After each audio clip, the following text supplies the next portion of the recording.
Welcome to my channel.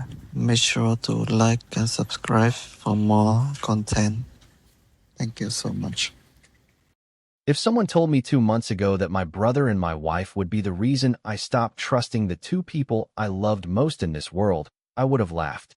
Said something like, "What? Is this some messed up soap opera?" But no, this is my life now. I'm Patrick.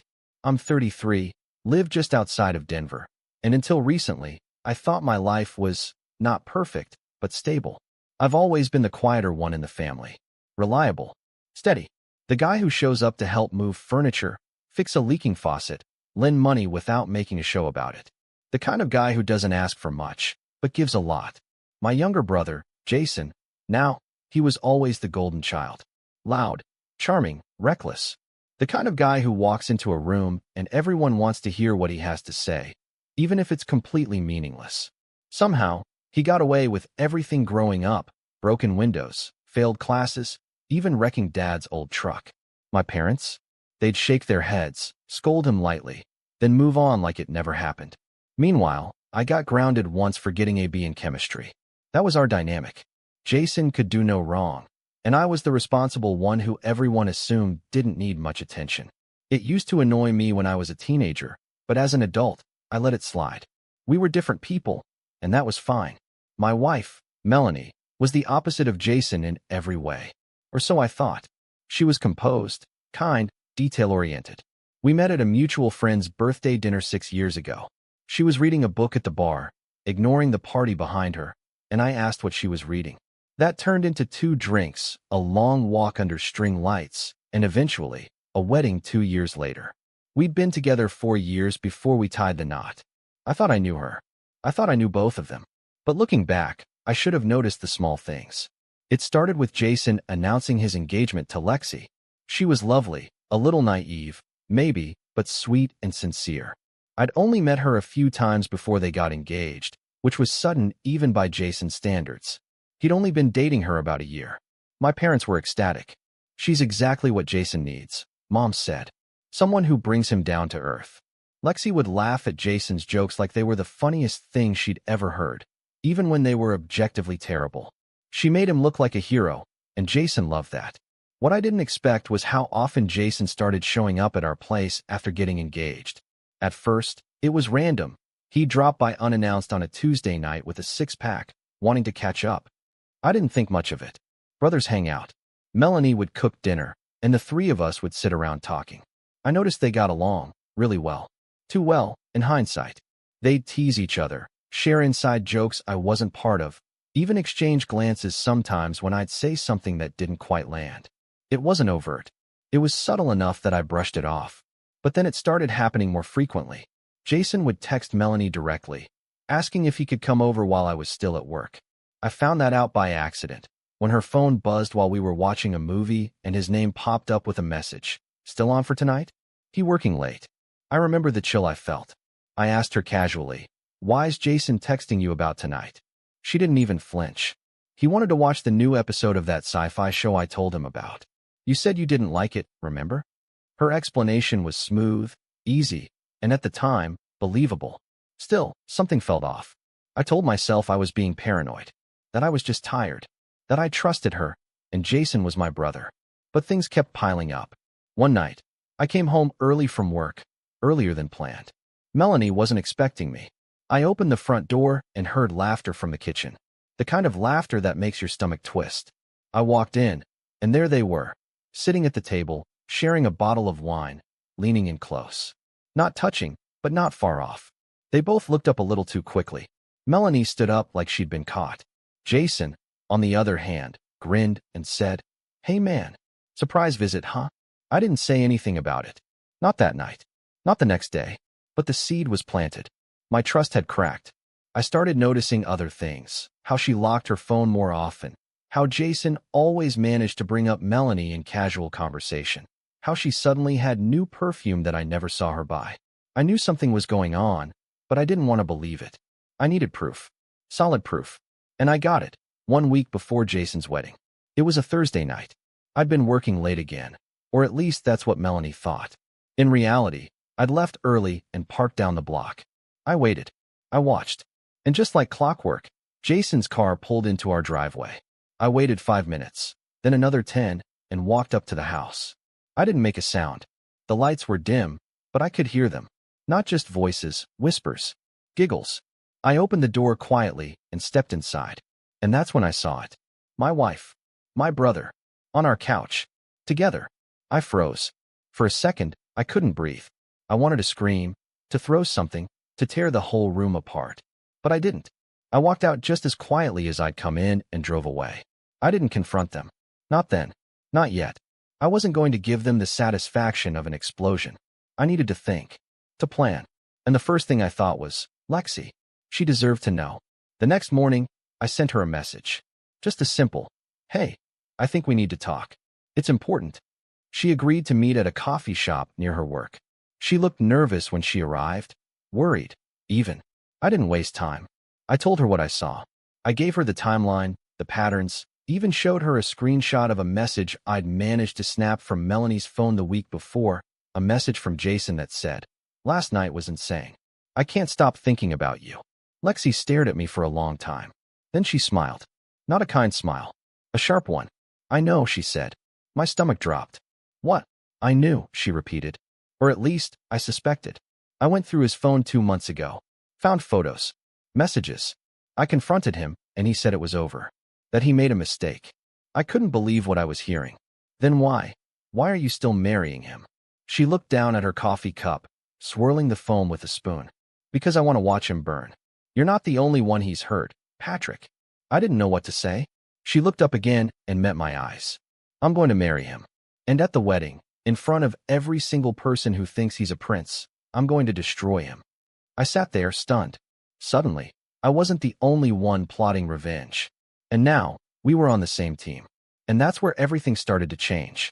Lexi and I didn't talk for a few days after that coffee shop meeting, but my mind wouldn't let it go. I kept replaying her words. I want to watch him burn. It echoed in my head as I lay awake next to Melanie each night, pretending to sleep while wondering if she was texting him under the covers. I started to notice how cold I'd gone, like a switch had flipped. I wasn't angry in the way you'd expect. No screaming, no punching walls. Just numb, like I was preserving all my rage for something better. Something final. Jason kept visiting, as bold as ever. The weekend before the wedding, he stopped by to borrow a tool, but hung around for an hour, cracking jokes and complimenting Melanie's cooking like we were all best friends. Melanie smiled like nothing had happened. She even called me babe in front of him, like some cruel joke. I studied every glance between them now, the split-second eye contact, the half-smiles.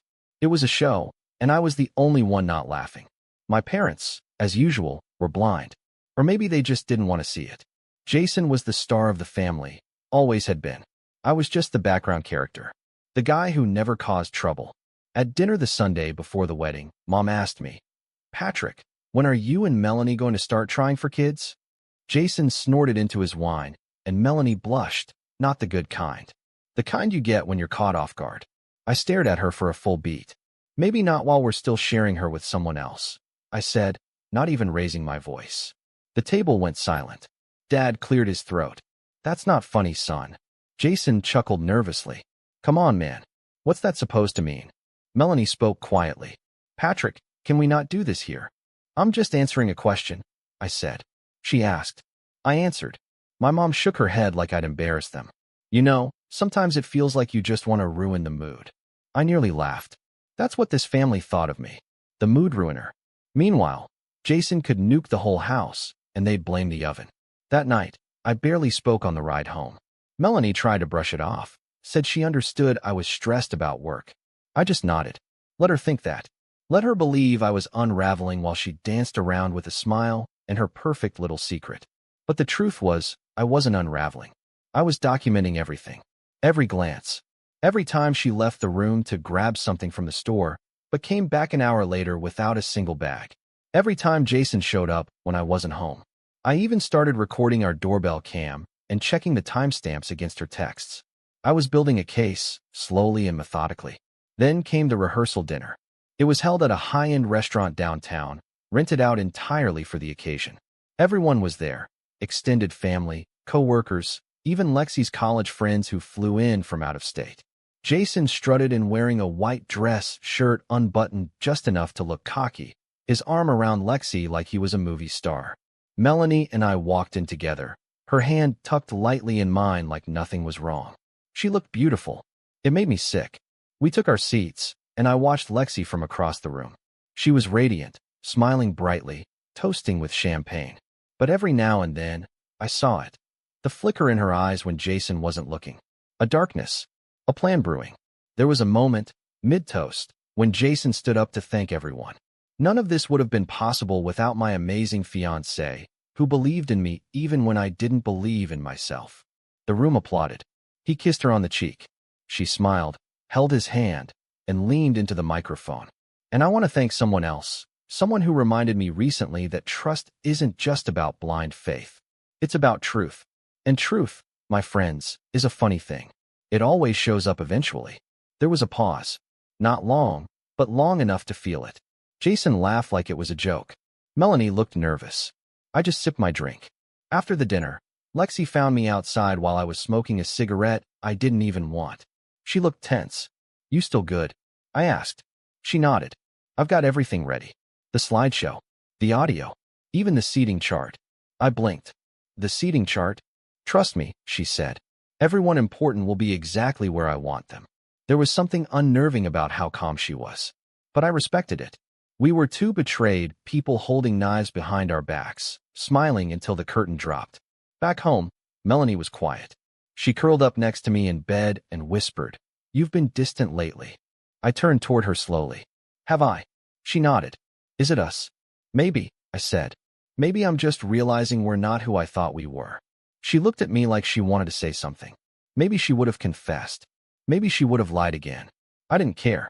I just watched her in silence, waiting for her to fall asleep so I could slip out of bed and add another note to my file. The night before the wedding, Jason texted me. "Nervous as hell. You ever get cold feet before yours?" I stared at the message for a long time. Then I typed, "A little," but I ignored it. That was my mistake. He replied with a laughing emoji and "Classic you, bro." I wanted to throw my phone through the window. The morning of the wedding, everything felt too calm. The sky was clear. The venue, a massive hall just outside the city, was decorated with white roses and navy ribbons. I showed up in a tailored suit, hair combed, shoes shining like it was any other wedding. I nodded to guests, hugged an aunt, shook my dad's hand. Jason was in the groom's suite, cracking jokes with his groomsmen. He gave me a side hug. "Can you believe it, man?" Me, finally locking it down. I stared at him. "Yeah," I said. "I believe it." He grinned. "You've always been the boring one. Stable. I'm the risk taker. But look who's getting married first." I smiled just enough. "Yeah, look." Melanie arrived shortly after, slipping into her seat like a dutiful wife. She wore a pale blue dress and that same signature perfume I used to love. It made me nauseous now. She leaned in. "You okay?" "Never better," I said. The ceremony was beautiful, choreographed like a movie. Lexi walked down the aisle to soft piano music, her dress elegant and simple. Jason looked smitten. I could almost believe it was real. Then came the reception. Dinner was served. Toasts were made. Jason stood and gave a speech, full of gratitude and charisma. "And finally," he said, "to my beautiful bride, you're the light of my life. I'm the luckiest man in the world." Everyone applauded. Lexi stood. She tapped her glass with a fork. "Before we get too drunk, I have something to share. A little surprise." Jason looked confused. "Nervous? What are you doing?" Lexi smiled. "You'll see." The lights dimmed. The projector flickered on. A slideshow began. Pictures of their relationship. Beach trips. Holidays. Laughing selfies. The crowd cooed and clapped. Then the photos changed. A screenshot of Jason's texts. Explicit. Unmistakable. A blurry photo of him kissing someone who wasn't Lexi. Another message. "She'll never know. I've got her wrapped around my finger." Gasps rippled through the room. Melanie turned white. Jason stood up. "What the hell is this?" Lexi smiled coldly. "Truth." He lunged toward the projector, but someone had locked the laptop case. People were whispering. A cousin had their phone out. My mother stood frozen, wine glass trembling in her hand. Melanie looked at me, eyes wide, pleading. I didn't move. Jason's voice cracked through the ballroom like a glass shattering in slow motion. "Turn it off. Turn it off." He was storming toward the projector, swatting at the screen like a man drowning in his own lies. Someone, maybe one of Lexi's college friends, shouted, "Is that Melanie?" Another voice followed, "Isn't that his brother's wife?" And just like that, the avalanche began. My mom looked like someone had just dropped a live wire in her wine glass. She stood, stiff and pale, lips parted as if words might fall out. None did. My dad was frozen, trying to compute what he was seeing. Jason yanked the cord from the projector, and the screen went black. But it didn't matter. The damage was done. Half the guests had already seen enough to connect the dots. Phones were buzzing. Lexi was gone, just walked off the stage with her head held high. I didn't even notice when she slipped out until I heard a door shut somewhere in the distance. I stayed rooted in my seat. Melanie, across the table, was staring at me like a ghost. Not Jason. Me. She knew. She knew this wasn't just Lexi's revenge. It was mine too. Jason turned to me like a man possessed. "You knew?" he hissed, chest heaving. "You knew and you didn't say anything?" I stared at him for a long second and took a slow sip of champagne. I guess we both kept secrets. He started toward me, but two of his groomsmen caught his arms. "Not here, man. Just stop." Melanie stood, voice shaking. "Patrick, we need to talk." I stood too. We're long past talking. And then, without another word, I walked out of the hall, slowly, calmly, like I was leaving a funeral. Which, in some ways, I was. That was the day I lost two of the people I loved most. The day I became the guy everyone suddenly had an opinion about. The quiet brother who let it all play out like a ticking time bomb. The husband whose wife cheated with his own flesh and blood. The villain or the hero, depending on which side you asked. But for me, it was the day the fog lifted. And everything after that was harder and yet clearer. The days that followed were brutal. I didn't go home that night. Slept in my car at a gas station off the interstate. I didn't want to face the house we'd built together, the one I now saw as a crime scene. When I finally did return, I half expected Melanie to be gone. But she wasn't. She was waiting in the living room, sitting stiffly on the edge of the couch with her suitcase beside her and a stack of papers in her lap. She stood when I walked in. "Patrick, please." I walked right past her, grabbed a duffel bag from the hall closet, and started filling it. "I messed up," she said. Her voice cracked. "I was lonely. You were always working, always tired. Jason, he was there." I zipped the bag without looking at her. "You cheated, Melanie. Not because you were lonely. Because you wanted to. That's it." Tears started to fall. "He said he loved me. He said you didn't." I spun around. "Don't you dare. Don't you dare try to justify what you did by turning this around on me. I gave you everything. I gave you my trust, my home, my future, and you threw it away for some attention from my brother." She flinched. "You're right. I did. I'm sorry." I paused at the door, heart pounding. Then I left. I stayed with a friend for a week, Marcus, a guy I knew from college. He had a spare room and a quiet way of not asking too many questions. I slept like the dead, waking up only to eat, shower, and stare at the ceiling, trying to make sense of it all. I kept getting texts. From my mom, "We need to talk." From Jason, "This isn't how it should have gone." From Melanie, "I still love you." I blocked them all. Except Lexi. She texted me 3 days after the wedding. "Hope you're okay. If you ever need someone to talk to who understands, I'm here." I didn't reply at first. I didn't know what to say, but the message stuck with me. Not because I needed sympathy, but because she got it. The betrayal, the humiliation, the way everyone suddenly saw you through a cracked lens, like your worth was up for public debate. A week later, I moved into a studio apartment downtown. Small, quiet, mine. It felt weird at first, the empty silence, the absence of shared habits. No more 2 coffee mugs in the sink. No more shoes by the door. Just me, my thoughts, and the creaking of the radiator at night. But in that quiet, something started to grow. A spark. A flicker of something that felt a lot like freedom. I dove into work. Took on more projects. Stayed late without feeling like I had to rush home. I started going to the gym again. Not because I was chasing some revenge body cliche, but because I needed to feel strong. In control. I watched my shoulders square up again in the mirror. My eyes stopped looking tired. I got therapy too. I didn't tell anyone. I just walked into a downtown office one Tuesday and sat down in front of a woman named Dr. Evans. She didn't talk much at first, just listened while I unloaded everything. The betrayal, the guilt, the rage, the numbness. I told her I felt like a fool, like a supporting character in someone else's twisted drama. She told me something I didn't expect. Patrick, she said, sometimes people betray us not because we're weak, but because they assume we'll forgive them. That's not weakness. That's trust. And they broke it. That stuck with me. I started journaling. Nothing fancy, just messy notes, bullet points of thoughts and memories. The day I realized something was off, the moment I saw them on the couch, the silence in the car ride to the rehearsal dinner. It helped. It gave structure to the chaos in my head. About a month later, I bumped into Lexi at a bookstore. Completely unplanned. She was holding a stack of hardcovers and looked more peaceful than I'd ever seen her. She saw me, paused, then smiled. Hey, stranger. We went for coffee again. Just two people with scars, not looking for anything, but needing to be heard. She told me her family had been split over the wedding stunt, that some people called her dramatic or cruel, but she didn't regret it. He needed to be exposed, she said simply, and I needed to take my power back. I nodded. I get it now. We kept talking after that.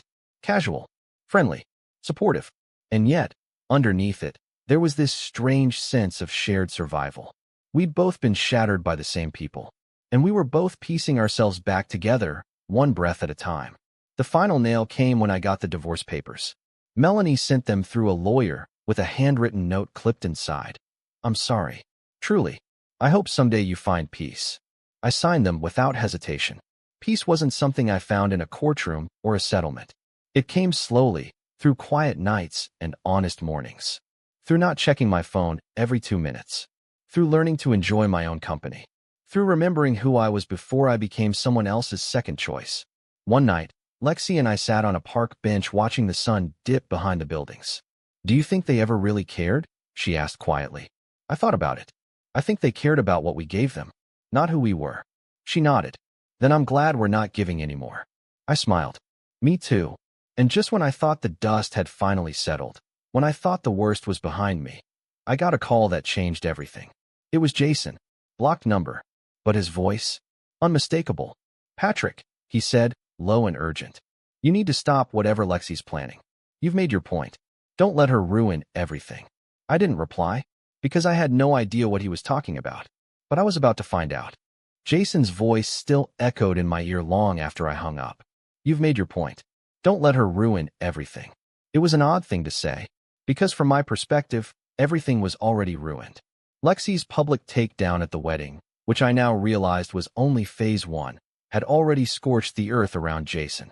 But something about the way he said it, it didn't sound like regret. It sounded like fear. Not of Lexi, not even of me, but of something deeper, something he thought she was still hiding. I hadn't spoken to Lexi in a couple of weeks. We'd both gone quiet after the divorce finalized, maybe out of self-preservation, maybe because we were trying to figure out who we were without the shadow of betrayal hovering over us. But after Jason's call, I texted her. Me. Did you do something recently? Lexi. Define something. Me. Jason called me. Said to stop you before you ruin everything. What is he talking about? Lexi. Meet me tonight. 7. Same coffee shop. When I walked in, she was already there. Hair tied back, black turtleneck, laptop open in front of her. She looked up, gave me a small, tired smile. He called you too? She asked, not even looking surprised. I nodded and slid into the seat across from her. What's going on, Lexi? She turned the laptop toward me. On the screen was a folder. Dozens of files. Screenshots. PDFs. Voicemails. He didn't just cheat, she said. Jason's been lying about a lot more than that. I scrolled. A tax document. An email thread with some guy named Rob. Something about diverting payments. Bank statements that didn't match what Jason always bragged about. What am I looking at? I asked. She leaned forward. He's been siphoning money from his own startup for over a year, taking silent investments from people he never intended to pay back. Some of them family friends. My dad included. My heart rate quickened. Wait, your dad? The guy who helped fund his app launch. Lexi nodded. He put in $50,000. Jason promised him equity. Signed papers. But they were fake. My dad only found out after the wedding fiasco, when he started digging. Holy hell. Lexi locked eyes with me. He's looking at potential fraud charges if this gets out. So why hasn't it? I asked. She smirked. Because I haven't let it. Yet. That's when it clicked. The wedding wasn't the climax. It was just the first domino. Lexi wasn't done. Not by a long shot. She closed the laptop and lowered her voice. Jason's entire ego depends on three things: his charm, his image, and his business acumen. Take away the last one, and the other two crumble with it. And here's the thing. He doesn't know how much I know. Then why the call? I asked. Why warn me now? Lexi hesitated. Because I've started moving pieces behind the scenes. Quietly. I've contacted a couple of his investors anonymously. Sent them just enough to spark questions. That's dangerous, I said, leaning back. He's vindictive. You know that. I do, she said. Which is why I'm not going to be the one to finish this. We are. I blinked. Me? She pulled out a manila folder and slid it across the table. This is everything he said about you in private texts. To me. To others. To Melanie. I hesitated. Then opened it. There they were. Screenshots. Patrick's a boring coward. Always has been. He doesn't satisfy her. Never did. She told me that. I deserve everything he has. He doesn't even appreciate it. He's pathetic. But useful. A cold wave washed over me. I wasn't surprised, not really. But seeing it laid out so clearly, it lit something in me. Not rage. Not sadness. Resolve. I want to hit him where it hurts, I said slowly. Not just emotionally. I want to end his lies. Publicly. Lexi nodded. Then let's get to work. The next few weeks were a blur of preparation. Lexi had already created a digital trail of Jason's shady dealings. What she needed was credibility. Someone who wasn't just the bitter ex-fiancé stirring the pot. That's where I came in. We decided to build a case. Not for the police, not yet, but for the court of public opinion. Investors, clients, mutual contacts. The people Jason needed to keep his golden boy reputation afloat. I reached out to Marcus, my college friend. He worked in finance and had a background in due diligence. I showed him the documents. He was stunned. This is enough to ruin him, he said. And possibly enough to open an SEC investigation if the right people see it. Will you help? I asked. He nodded. Gladly. We built a timeline of Jason's lies, financial missteps, manipulation, toxic behavior masked as entrepreneurial risk. Lexi handled the messaging. I handled the outreach. Marcus helped us navigate the legal gray areas. We didn't post anything online. That would have been too easy to dismiss. Instead, we leaked one document to a former investor who'd ghosted Jason months ago. One voice memo to a local journalist known for writing about startup fraud. One screenshot to a Reddit thread discussing shady business founders. We used dummy accounts. VPNs, layered the drops over time so it looked organic, not coordinated. Then we waited. And sure enough, within a week, things started cracking. The first email came from an investor. Jason, I came across some concerning documents. We need to talk. Then a second. Why is there a discrepancy in the Q3 returns? Jason tried to get ahead of it, of course. Sent out a blanket email to his board calling the leaks fake news, blamed a disgruntled ex. Didn't specify which one. But it didn't matter. The truth had traction now. The journalist published a piece titled Local Startup Darling Under Scrutiny for Potential Fraud and included enough breadcrumbs that people started whispering. Then came the phone call. My mom. Patrick, she said, voice tense. What is going on with Jason's company? I played dumb. What do you mean? I just got a call from one of his uncles. There's an article. Something about missing funds. People are saying Lexi leaked it. I waited. Did she? I don't know, she snapped. I thought you might. Why would I know? I said evenly. She went quiet. This family's falling apart. No, I said. It's just finally showing its cracks. She didn't call again. But Jason did. Voicemail this time. His voice was tight. Controlled rage bubbling just beneath the surface. I know it was you. Both of you. You think this makes you better than me? It makes you pathetic. You think people will see you as some noble hero? No one cares about the truth, Patrick. They care about winning. And I always win. He was wrong. Because he was losing. Fast. Lexi called me that night. He just shut down the company's social media accounts. I smiled. He's trying to plug holes in a sinking ship. I hope he drowns in it. Not yet, I said. There's one more piece. Because I hadn't told her everything. After the wedding, when I was staying at Marcus's, I went through one of my old storage drives, just trying to distract myself. I found an old backup of our home security footage from the weeks leading up to the wedding. I'd copied it all in a fog, too heartbroken to even process what I was saving. But now, I had time-stamped video. Clear as day, Jason and Melanie entering my house while I was gone, leaving hours later, sometimes even using my guest key. And in one clip, one horrifying, searing clip, Jason opens the fridge, grabs a beer, and turns to Melanie. "We should do this in your bed next time. You know, really mark the territory." She laughs. "You're evil." He winks at the camera. At the camera. He knew. He knew I might be watching someday. That's the kind of arrogance I'd been up against. But arrogance makes people sloppy. And now, I had everything. The decision to go public wasn't made lightly. It wasn't about theatrics anymore. It was about finality. About making sure Jason and Melanie couldn't crawl away from this unscathed like they always had. They'd built a house of lies on the assumption that people like me wouldn't speak up, that people like Lexi would quietly move on. But we weren't quiet anymore. And we weren't moving on without justice. I met with Lexi and Marcus one last time before we pulled the trigger. We sat in Marcus's downtown office, the city lights buzzing below us, as we went over the plan. Not rushed, not emotional, but surgical. First, Marcus forwarded the video clip, to the journalist who had already published the first expose on Jason. We didn't send it anonymously this time. We sent it with a name, a statement, and a full timeline. I signed it. Patrick Kessler, former co-owner of the residence featured in this footage, and brother to Jason Kessler. It felt right. Like reclaiming something. My name. My voice. Next, we timed a coordinated release across multiple channels. Reddit, Twitter, even a few startup forums where Jason's name still held some weight.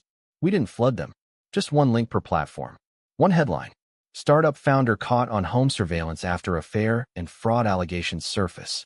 The post included the video, a redacted financial timeline, and a Dropbox link labeled Full Documentation for transparency. By the time we hit post, there was no going back. The fallout hit faster than I expected. Within an hour, the video was reposted over 100 times. It made the front page of a tech gossip subreddit within 2. People dissected every second. Jason's smirk at the camera, Melanie's laugh, the casual cruelty in their voices. The comment sections turned rabid. Who records himself like this? This is sociopath behavior. Wait, this is his brother's house. By morning, the story had been picked up by a national startup blog. And by noon, Jason's name was trending on X. He went dark. No posts. No statements. Nothing. Then came the real consequences. The first investor, the one Lexi had originally tipped off, filed a formal complaint with the state attorney's office. Others followed. The SEC opened an inquiry.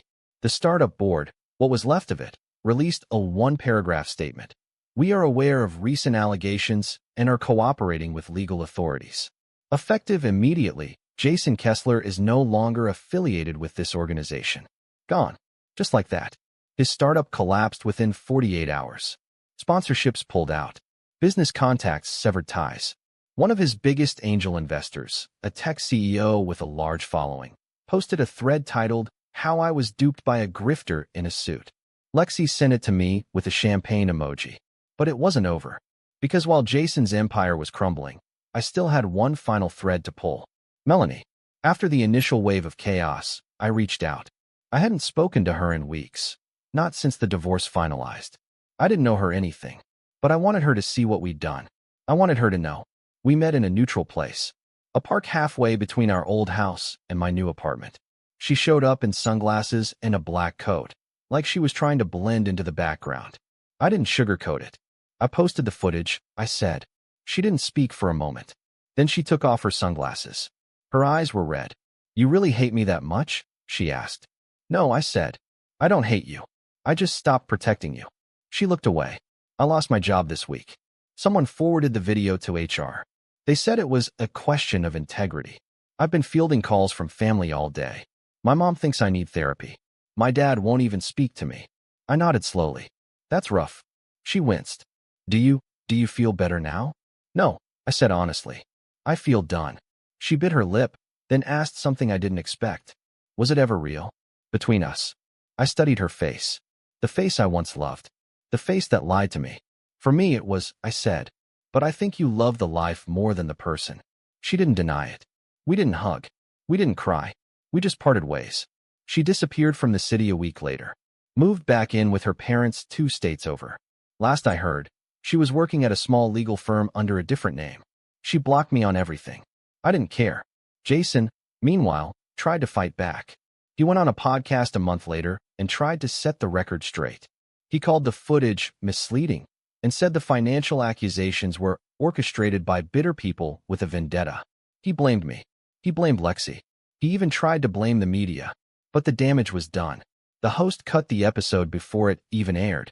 The clips that did leak made him look unhinged. Desperate. A man cornered by the consequences he'd never expected to face. His accounts were drained by legal fees. His reputation was scorched. The family who once shielded him? Silent. Mom called me once. I let it ring. Months passed. I poured myself into rebuilding, but not in the way people think. I didn't try to replace what I lost. I didn't jump into a new relationship or chase validation. I took long walks. I saw Dr. Evans weekly.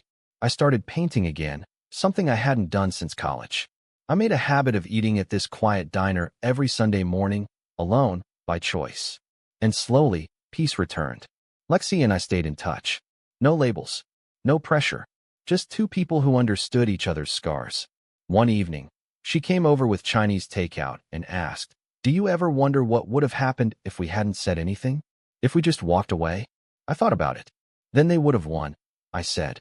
And we'd still be bleeding in silence. She smiled. I like this version better. So did I? I thought revenge would feel loud, explosive, triumphant. But it wasn't. It was quiet. It was surgical. It was the slow, steady reclaiming of power stolen from you one lie at a time. And in the end, it didn't make me whole again, but it made me free. And for the first time in years, I wasn't the one left cleaning up someone else's mess. I was the one who burned the whole house down. Thank you so much for watching. Hope you enjoyed the video. Make sure to like and subscribe for new content.